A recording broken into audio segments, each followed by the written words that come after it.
everyone. Welcome to the studio. Every time I turn the camera on, my brain freezes up, so you have to apologize for that. Today it's super excited.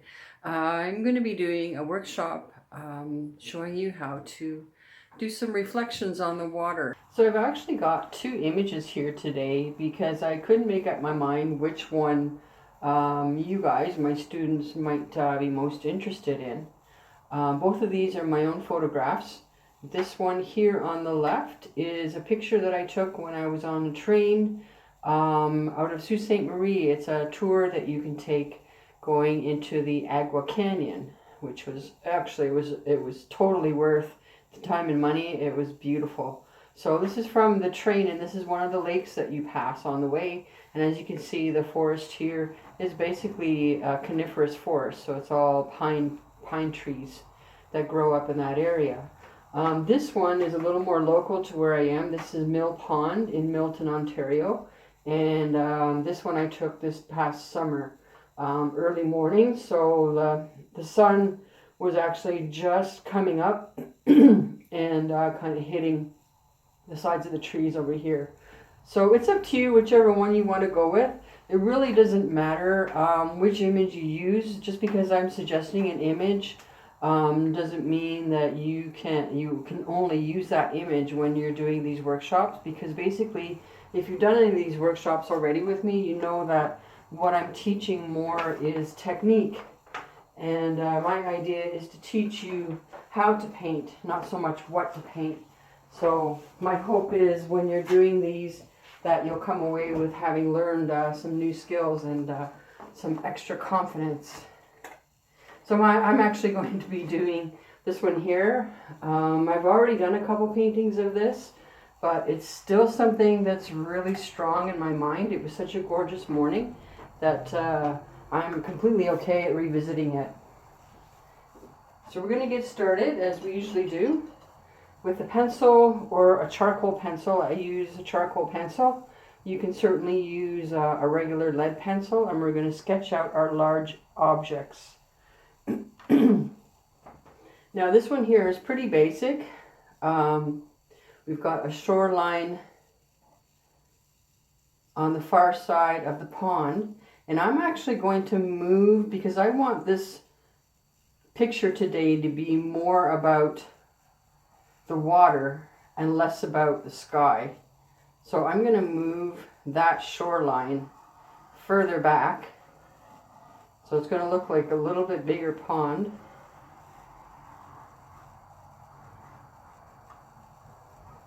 And then this line here are the other trees off in the distance. Going to move this point a little bit more here. And when you're doing the large shapes, as I said, do the large shapes. Don't do all the details. You're just kind of roughing in for yourself so that you've got an idea as you're painting and adding color where the various objects are going to be placed in your painting. And this is where you really want to work out your composition as well. So you want to make sure after you're done drawing that the composition works, that you've got, this is going to be a focal point for us where the sun's coming in. So you've got a focal point, you've got a foreground, you've got a background, you have a midground. Here in the foreground, we've got a tree in this image that's just kind of off to the right, and I'm actually going to bring that in a little bit further. I'm going to draw it in, but it is going to get covered up as I paint, because I'm going to be doing the water, and then we can always add it in afterwards again. So this tree branch will basically indicate the foreground. And what it does is it puts the viewer into the composition. So that's it. It's really basic this time around. So the first thing I'm going to do today is our sky. And our sky is really a very minor part of this particular composition. The sky in this picture is very boring. Now I have to say that particular morning that I was out there, There were a lot of clouds in the sky just as the sun was coming up, so it was beautiful because of the contrast between the clouds and the bright sun. Unfortunately, by the time I started painting, all the clouds went away. And this is what happens when you're painting outdoors. Things change, so you kind of have to pick in your mind periods that you're going through that really excite you and put that into the painting. So I'm going to use like an ultramarine kind of blue. Mix that in with some white. If this is your first class with me, we always talk about how the horizon of the sky is a lighter color in comparison to higher up in the sky is usually a darker blue. And again, as I always say, that's not a hard and fast rule because nature does change what it's doing. So, I mean, in a storm, definitely things can be different. You can have low-lying dark clouds and then lighter up in the sky is a brighter, lighter color. So, I mean, there are exceptions to the rules, and that's what you're dealing with when you're dealing with representing nature in your artwork. This particular canvas that I'm using today is actually a wood panel that I have gessoed. I've tinted the gesso and then covered it with the gesso. Let it dry, obviously, and now I've got it ready to go. And for the purposes of these workshops, I tend to use this black background just because it really helps the paintings show up well on the camera. It's less distracting as well for my students, for you guys when you're watching. So right now I'm kind of doing pretty much the same sort of blue all the way through.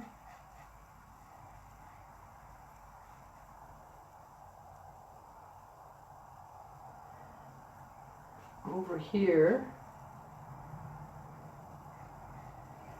do a little bit more of the white. When I do the sky, I tend to go left to right horizontally across the canvas with the brush strokes.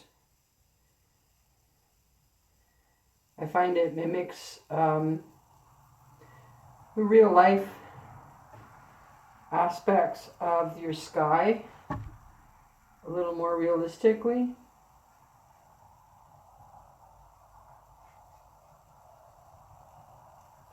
I'm keeping this right side a little bit lighter because the sun is coming from over here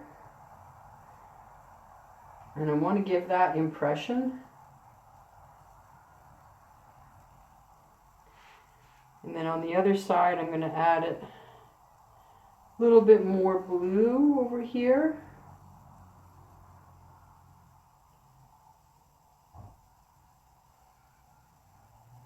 You hear lots of artists, I've seen videos where they say, do not ever blend on your canvas.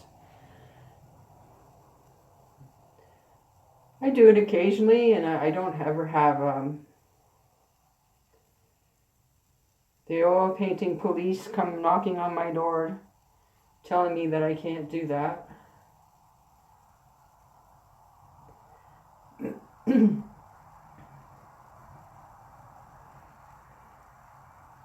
I think a lot of it depends on how much control you have during the painting process.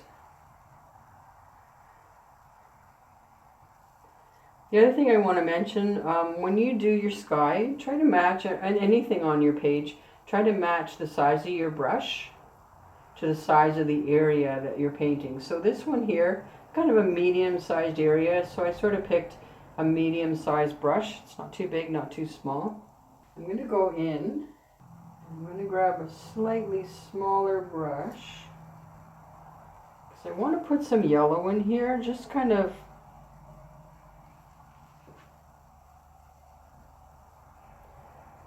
the sunlight. I want to see if we can't capture that morning light. Even though the image that I have, it's kind of grayed out a little bit. I want to see if I can maybe get that in here. And even though, as you can see, even though I'm doing a seminar and I'm teaching you different things, I'm still experimenting. I really definitely cannot help myself from trying something different every time. For me, that's the most exciting part about this whole painting experience.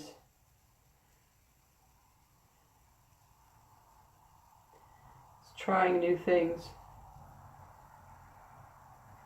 I cannot ever be that artist that does something the same way every time, day in and day out.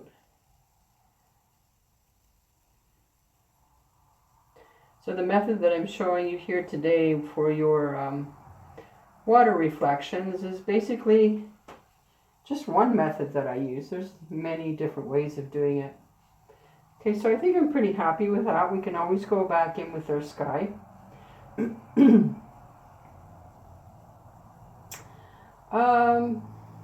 Next thing I'm going to do is the water, simply because the trees actually overhang the water, so the trees are kind of on top of the water in my mind.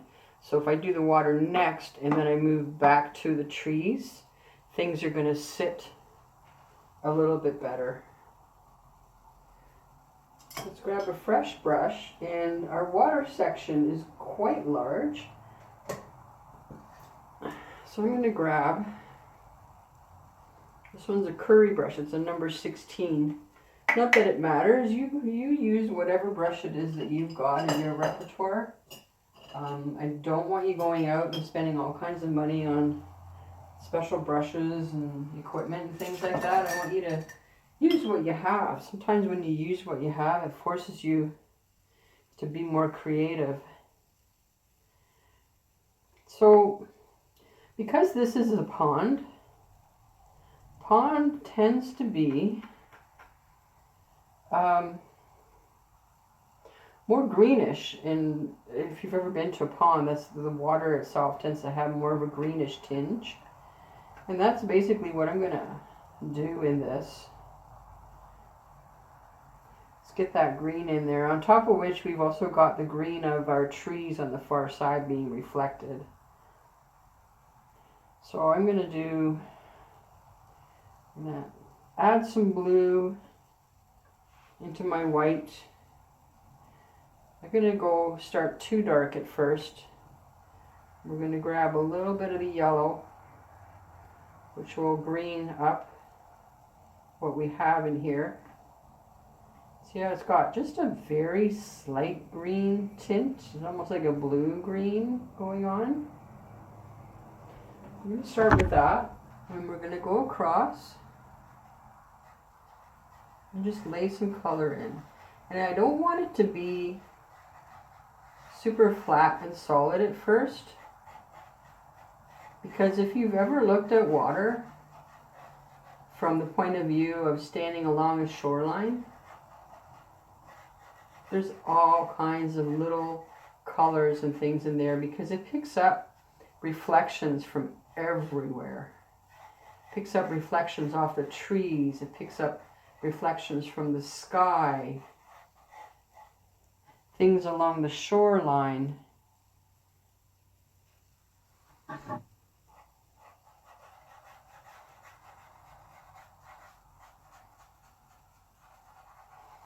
can hear the brush strokes on this the wood panel. It's different painting on this than it is painting in on a piece of canvas.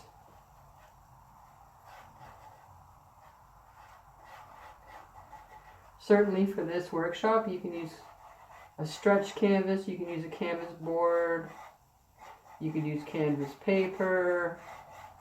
If you're using acrylic, you've got a whole bunch of other choices again that you can use, different things.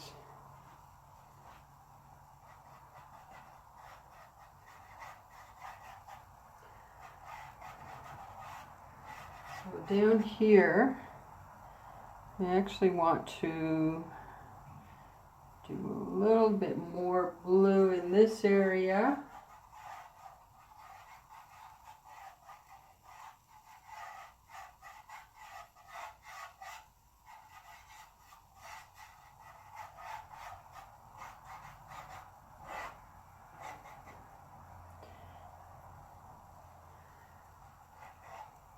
Remember, when you introduce a color into your composition, you should always have it in a couple different places.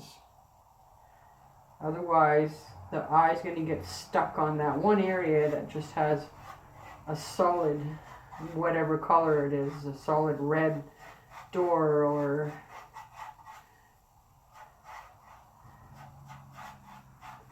green duck, or, you know, you want to have your color moving around the composition so then the eye follows where the color is. So I'm going to switch brushes, and I'm going to grab some yellow and blend it in with a little bit of white.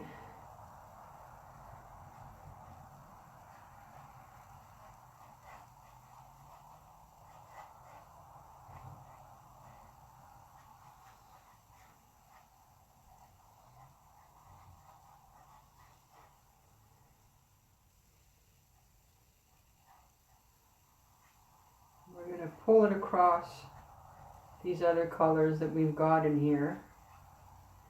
And you'll start to see the surface of the water coming through in our composition.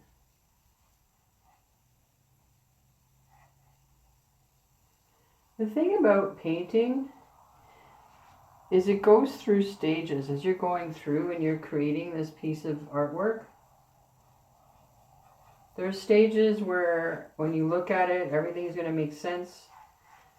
And then there's other stages where you're going to look at it and you're going to go, it's ugly, it's terrible, I hate it. And that's okay, because that's like the process of creating the artwork. It's like when you're baking a cake and you're mixing all the ingredients together. It looks a little bit gross because they're all smooshed together, like egg and your shortening and your sugar, and you mix all that up. It doesn't look very appetizing at all. And then when you blend it all nice and fine and you start to pour it into your cake pan, and you're looking at it and you're thinking, yeah, it's not too bad. It looks a little bit better. And then your finishing touch, of course, is when you've got it in the oven and it starts to bake. And that's when the magic happens.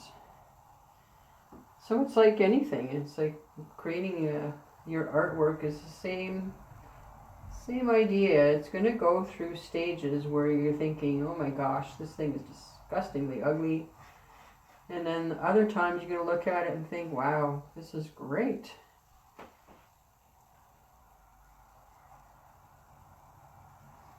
So don't give up, is what I'm saying.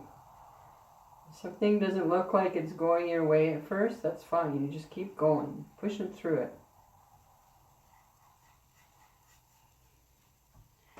The beauty of paint, it doesn't matter which paint you're using, if it's oil or acrylic. If you're really not happy with it, you stop, you let it dry, and then you come back and you paint right over top. Nobody will ever know that you weren't happy in the first place.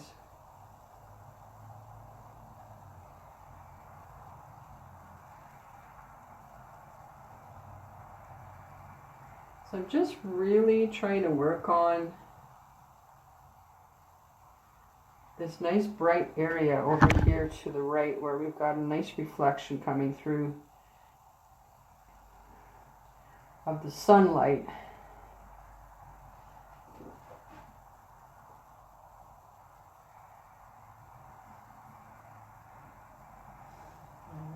trying to capture that as best as I can.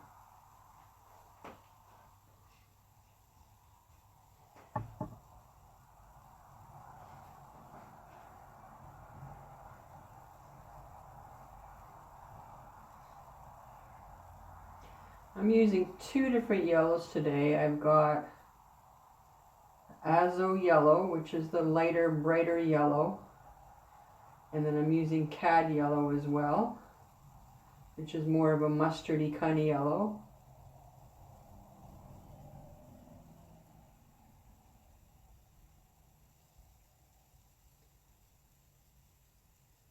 Certainly, if you don't have either of those, you use whatever you have on hand, and it will still work for you.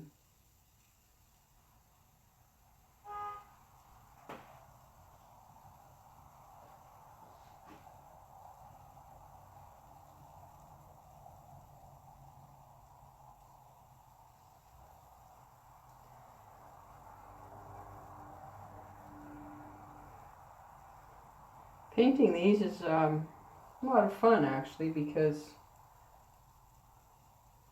when you're painting water, it is very abstract. I mean, water is never the same way from moment to moment. It never actually stands still.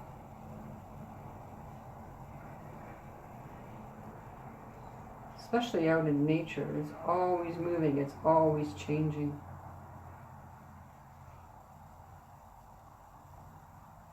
So if you start to hear a cat in the background, that's just one of my cats. Yeah, I don't know what he's on about right now, but he's trying to get my attention, of course. So I switched over, I'm using a fan brush right now. And I just want to, because I've got a lot of texture in here, which is fine, but I want to soften down some of it. So I'm just pulling it across.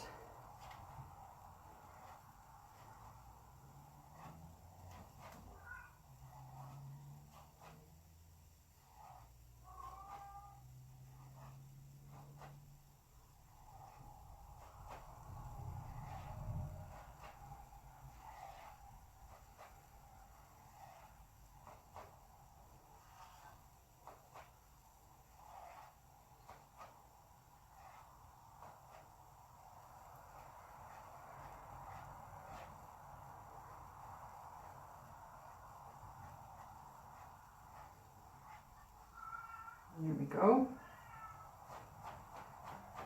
So I'm going to switch gears for a minute because I want to do the reflections in here of the trees.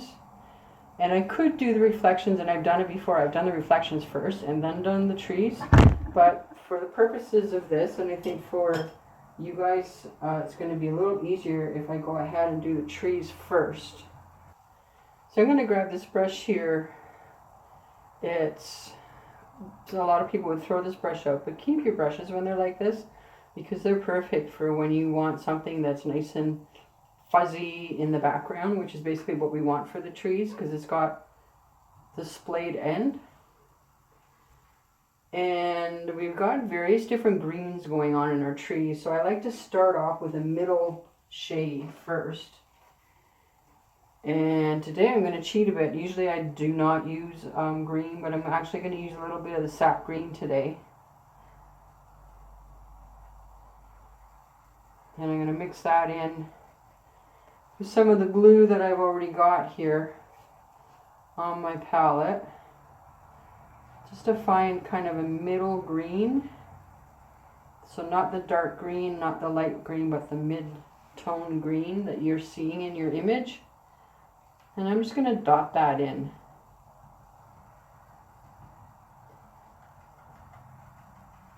And I don't want to go too heavy at first.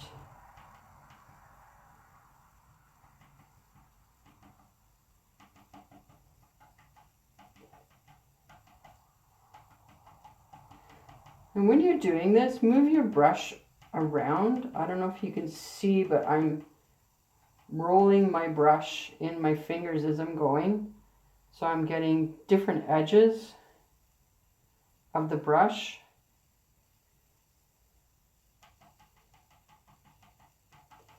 so that the dots aren't identical.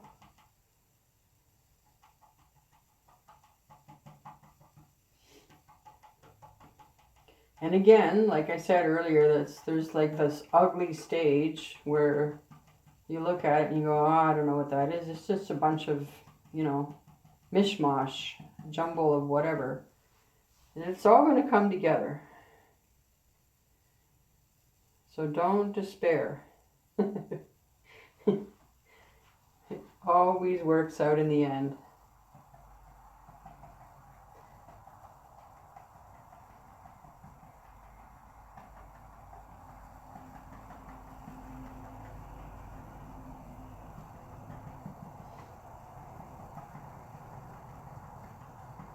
And again, just like the water, there's lots of different ways to do trees. And I've used lots of different ways to do trees. It's just one way that I'm showing you today. Now, as I'm moving closer to the right, the shoreline is getting further away in the distance, and so I'm adding a little bit of white to that green that I've been using to make it lighter and lighter and lighter as it fades off into the distance. Because as we know, things further away do get lighter in the distance.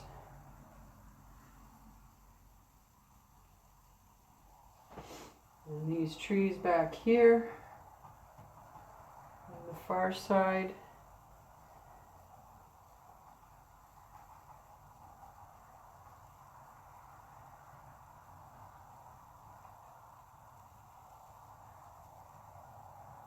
And I'm going to go with a different kind of green again.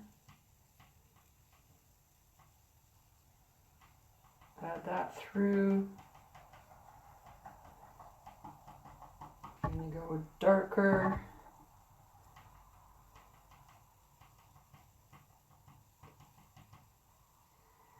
Get some shadows in there. And to darken up your green, don't add black. You can add brown, or you can add a dark blue, like a Prussian blue, which I have on my palette right now. I haven't used black. Oh gosh, I can't remember the last time I used black. It's been a really long time since I've used black. Doesn't mean you can't use black. Of course you can. If you really, really want to use it, go ahead.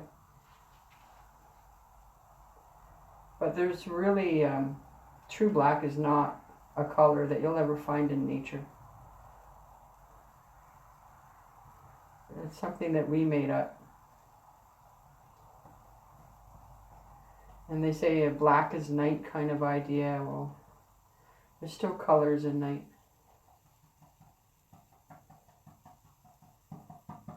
In my opinion. Of course.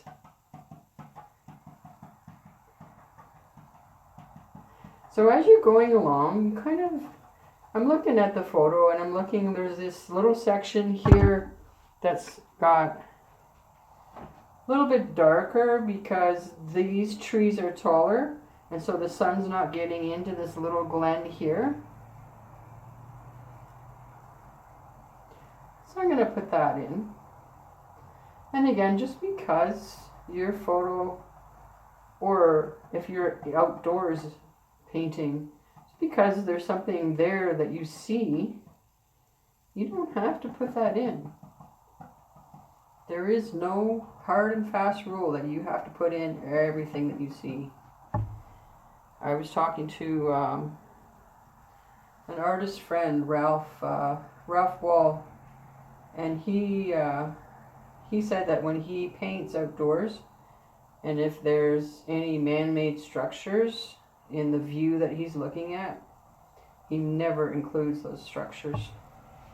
And I'm the same. I prefer, when I'm painting nature, I want to paint nature. I don't include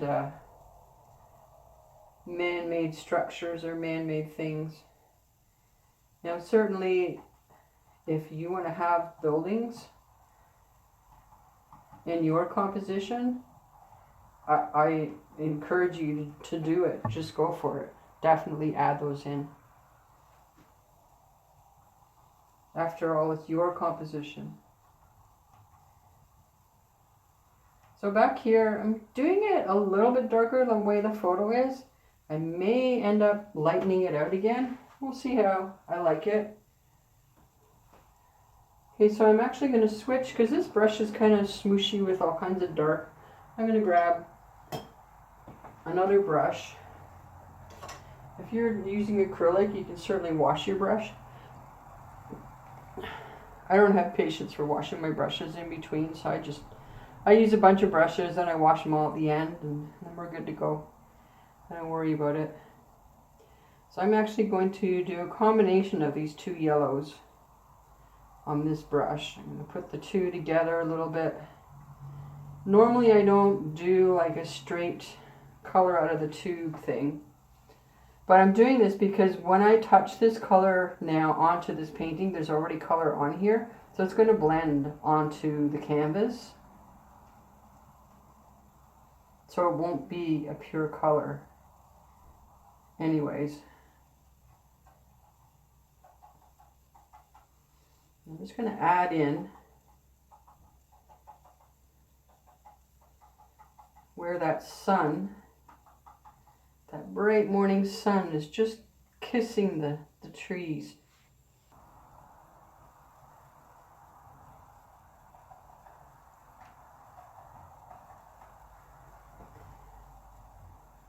And when you're doing these sorts of little bits of adding light, little dots of light, do it fairly sparse. Just do a little bit at first, and then kind of step back, take a look. It's really easy to overdo things, and that's when you start to get frustrated.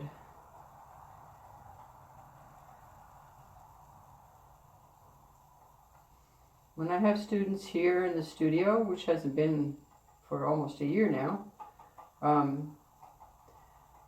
I watch their faces quite a bit, because if I see that it looks like they're starting to get frustrated, I make them take a step back and take a look and sort of analyze what they see in front of them.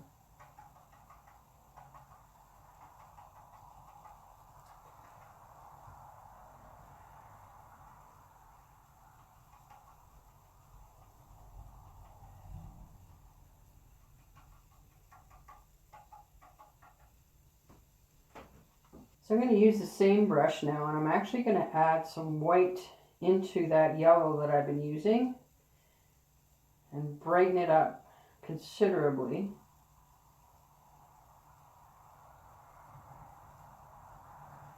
There's a few areas, like right at this edge here, where the sun is just relentless. It's way super, super bright in here.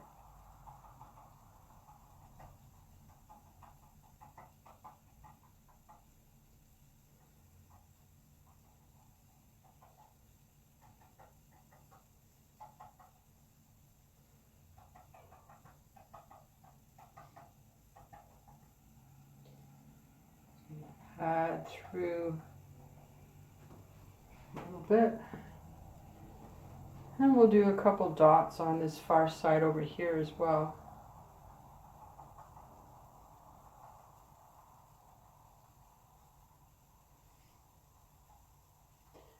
Treetops tend to be a brighter color than down below, obviously, because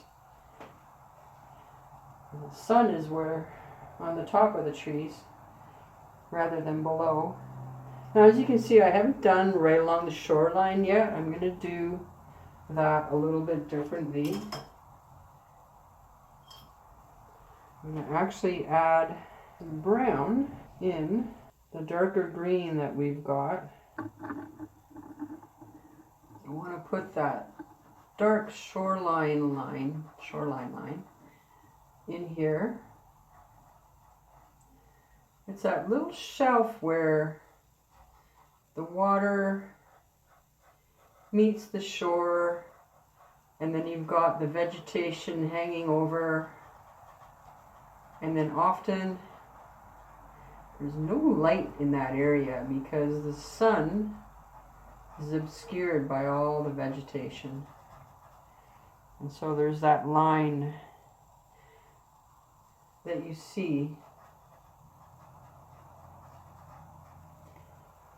And it's not an absolute solid line. It does get broken up from here to there, here and there in certain areas.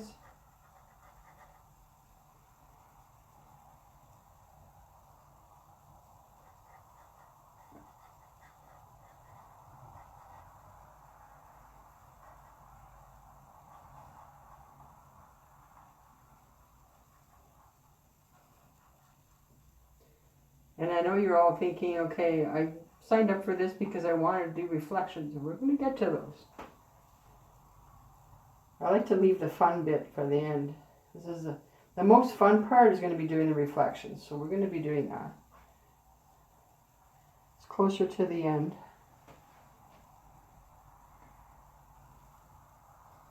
We're just kind of laying in the groundwork here.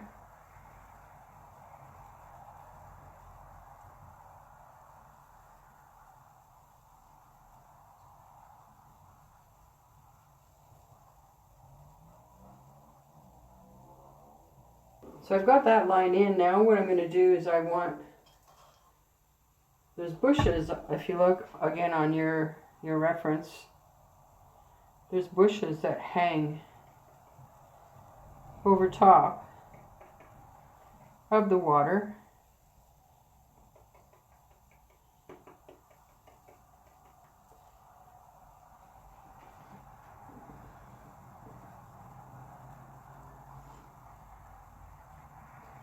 I'm just going to dot those in along that line.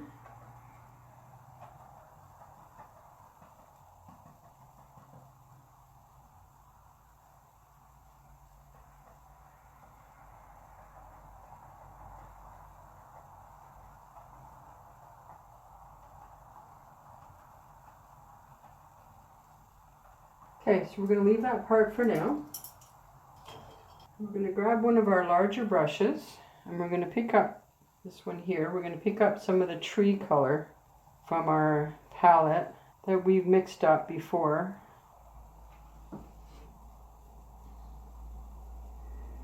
And we're going to pull down.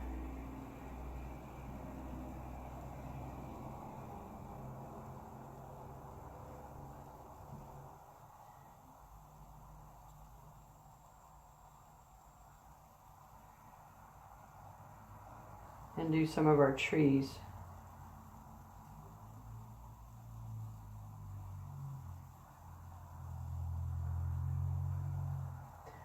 This is your tree reflection.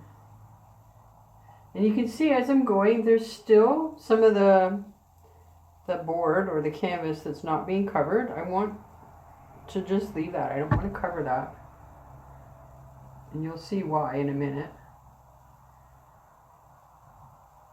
So you're almost, when you're going through here, you're going to pick up the same colors as in your tree, at least very similar. And you're going to mimic. Now it doesn't have to be exact. No one's going to sit there with a ruler measuring out. And it's completely up to you how far down you want to pull these. I'm going to actually go a little bit further down to here.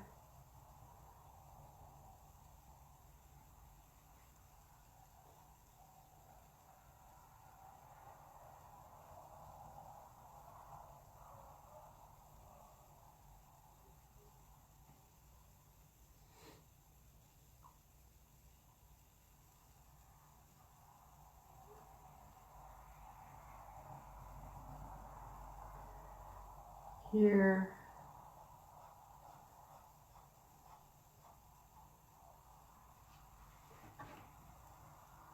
Again, it's completely up to you how far down you want these reflections to go.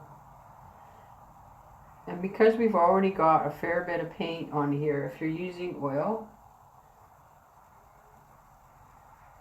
I'm just going fairly lightly over top of what we've already got on here.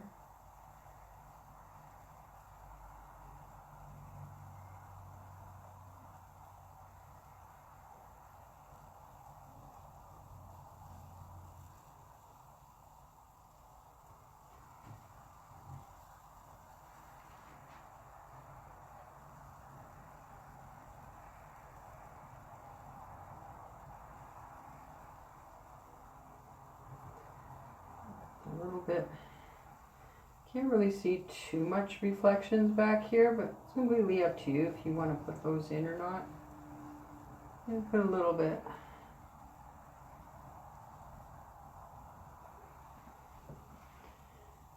And then we've got some of the yellow here.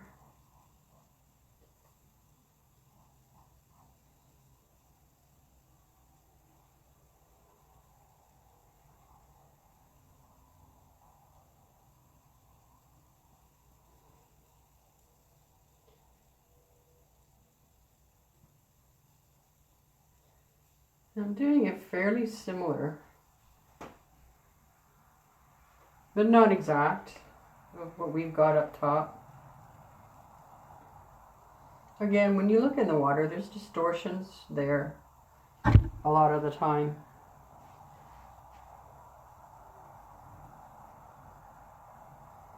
It doesn't need to be perfect.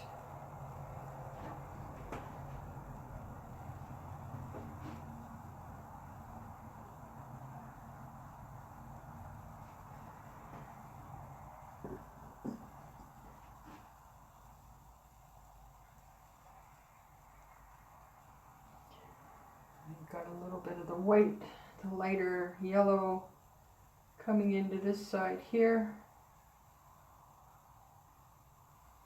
I'm going to do a little bit more dark over here.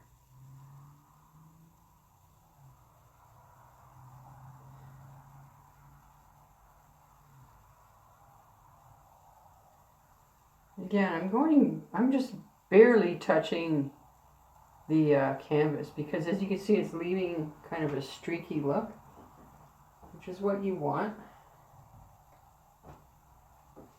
And remember, over here I'm going to be putting in a little bit foreground trees as well. So for the next part, there's a lot of different ways to do this, and it all depends on what kind of tool you really like to use. You can use a fan brush. You could use a flat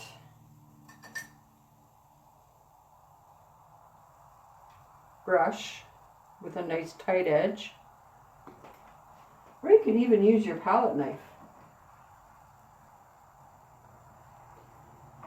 And I'm going to attempt to show you all three. Let's use the flat brush first, and I'm going to go in and I'm going to take, I've done a bad thing. I've mixed yellow in with some of my white, but that's not a big deal because I know how to control that. So I'm going to take some of that. It's basically white, but it's got a very light tint of yellow in it. I'm going to set this down because you get into the details. I don't know why, but I need to kind of hold on to something while I'm doing it. I'm actually going to start back here, because if I make a mistake back here, it doesn't matter. Nobody's going to see it. So we're just kind of very lightly going across. And this is that little bits of reflection that you see, the little streaks going across of the water. And experiment with different ways of holding the brush. If this is not working for you, try this. Try holding the brush this way, and this way it forces you not to put so much pressure on. It is a little bit harder to get that nice edge.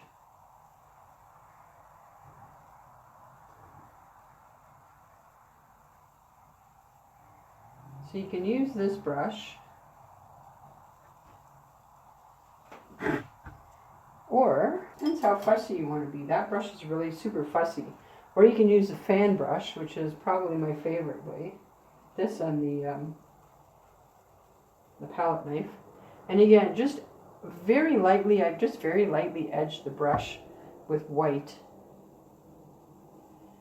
And I'm going to just pull it across super lightly over here. I'm actually going to use my left hand.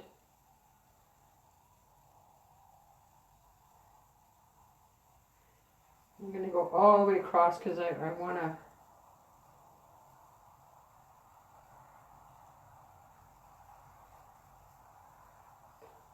go across.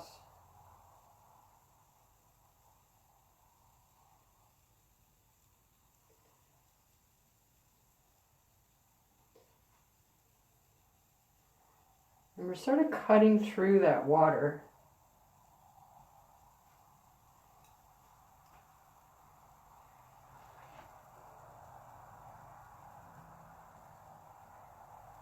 Get that nice little wavy effect.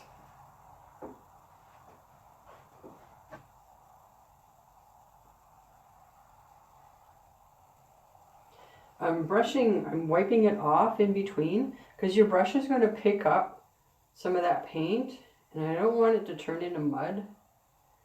So after each time I go across, I'm wiping it off.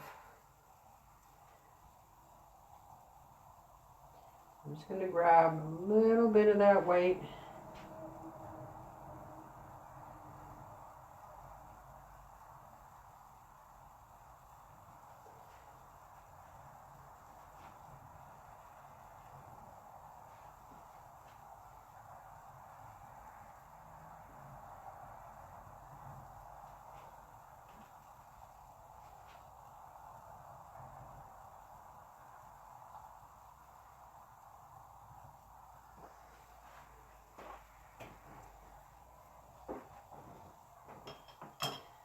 Now I said I was going to show you the palette knife also. Make sure your palette knife is nice and clean.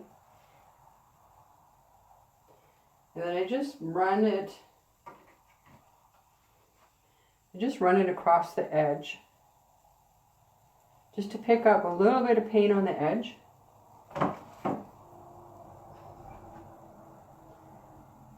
And then just carefully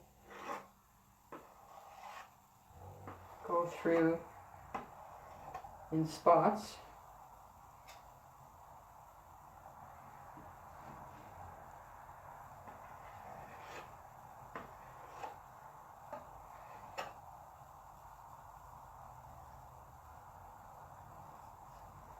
My instructor when I was 16, he liked doing this with the palette knife.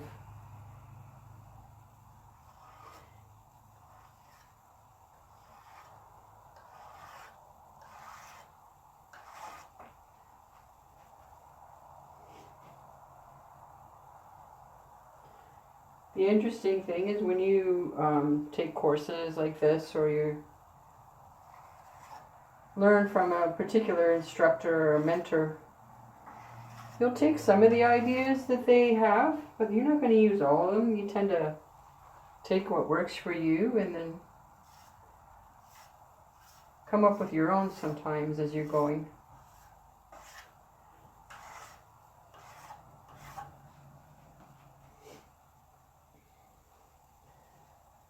So I kind of like that actually, and I'm going to go back through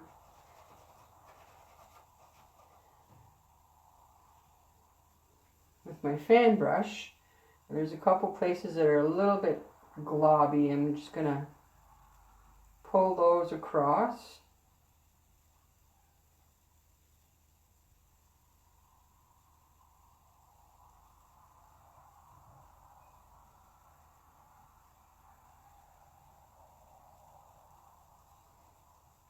I still want that contrast of the white popping out the way it is over here. I don't want to mute that down too much.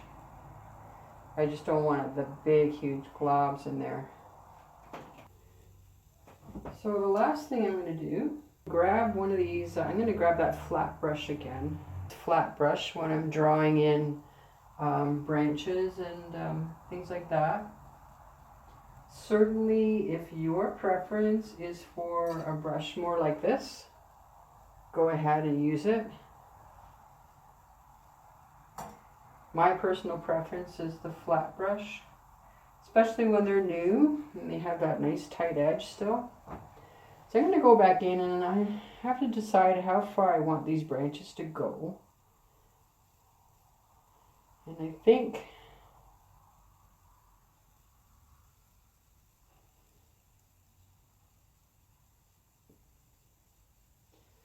take that one there.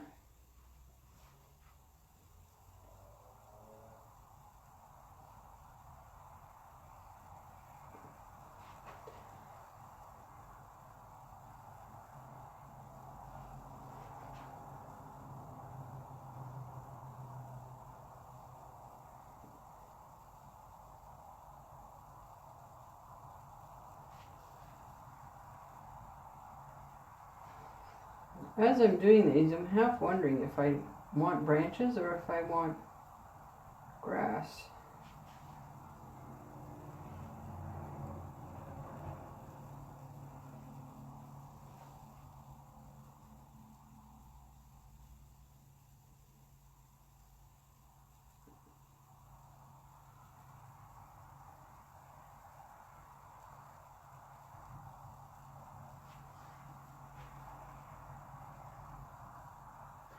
We're just going to go with it for now and see what happens.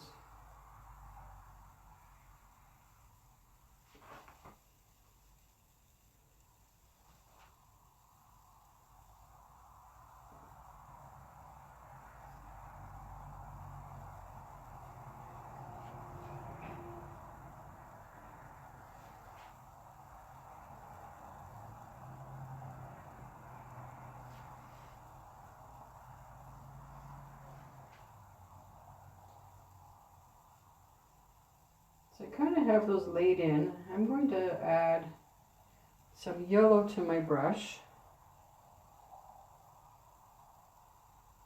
Just over the top, where I think the light's hitting. Kind of straight away from our image, which is fine. Like I said in the beginning, you don't need to do exactly what you see in your image.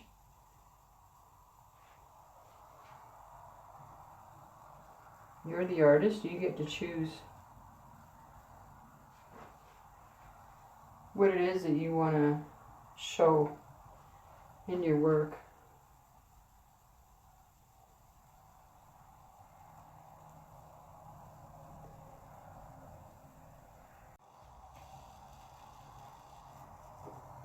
So I've gone ahead and I've added more grass into the area here on the right. As we discussed in the beginning, this could be anything you want. It could be tree branches, it could be grass, or nothing at all. If you wanted to keep your composition the way it was without that, that's fine. I do find that having something in the foreground really grounds your composition overall. It puts the viewer into the painting, whereas if we didn't have this here, it's kind of floating off in the distance. But again, it's your composition, so it's completely up to you how you want to finish it off. I'm just going to, just a little bit of fine tuning now at the end. I'm going to add a little bit more dark into the shoreline back here, just to redefine it a little bit again. Again, I'm not doing a solid line. And very rarely in nature do you see a solid straight line of anything.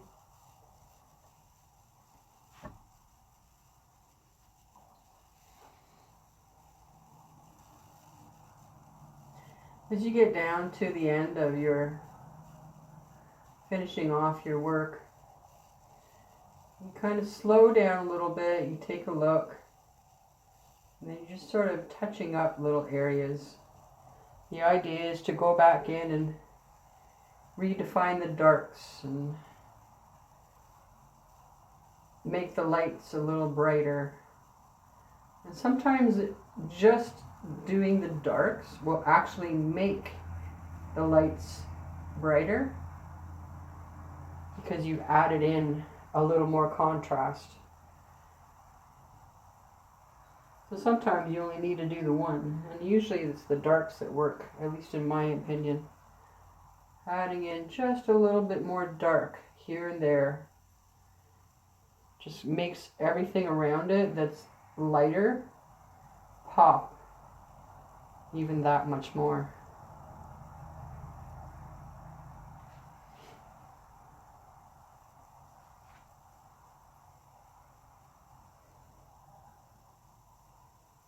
To be honest, I could play with this probably for another 20 minutes, but I'm not going to do that to you.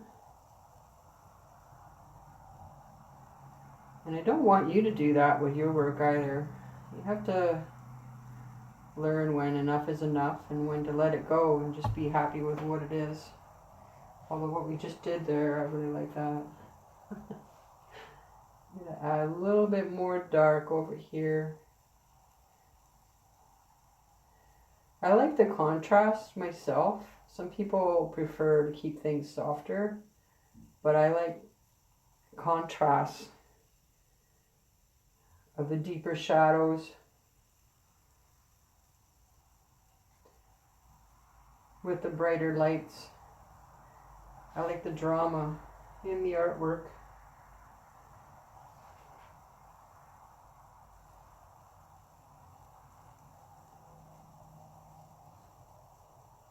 Not keen on drama in real life, just in the art.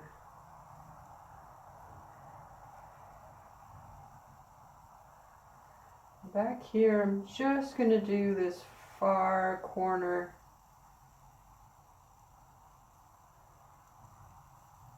A little bit.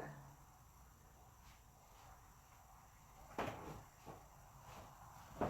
the very, very last thing I want to do, I want to soften the water a little bit further in the distance here. And I've got this big, thick, I bought this and I didn't really know what I was going to use it for. But now that I have it, it's really cool because it's so soft.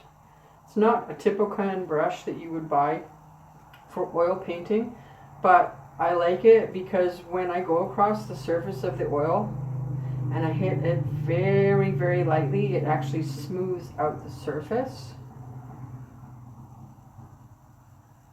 as you can see, and so it softens everything. And again, I'm using it just dry, with no paint on it. I'm softening everything down.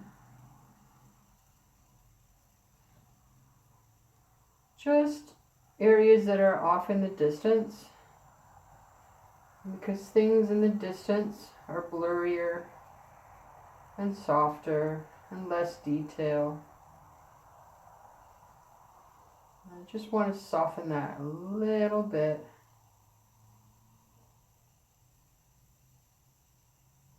I'm not going to do it all the way up to here because up to here, this is closer to where you're standing with the viewer, and you can see more of the ripples. Just very lightly.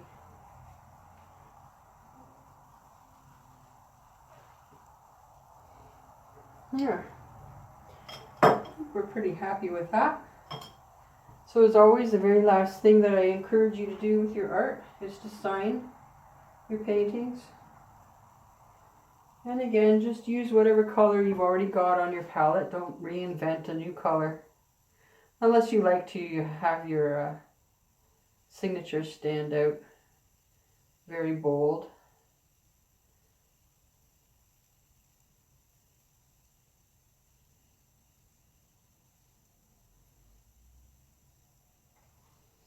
There we go. that is how to do reflections on water.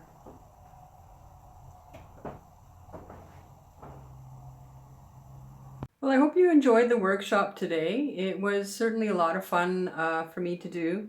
I really had a great time doing this workshop. Reflections on water is just one of those things that are a lot of fun to play with.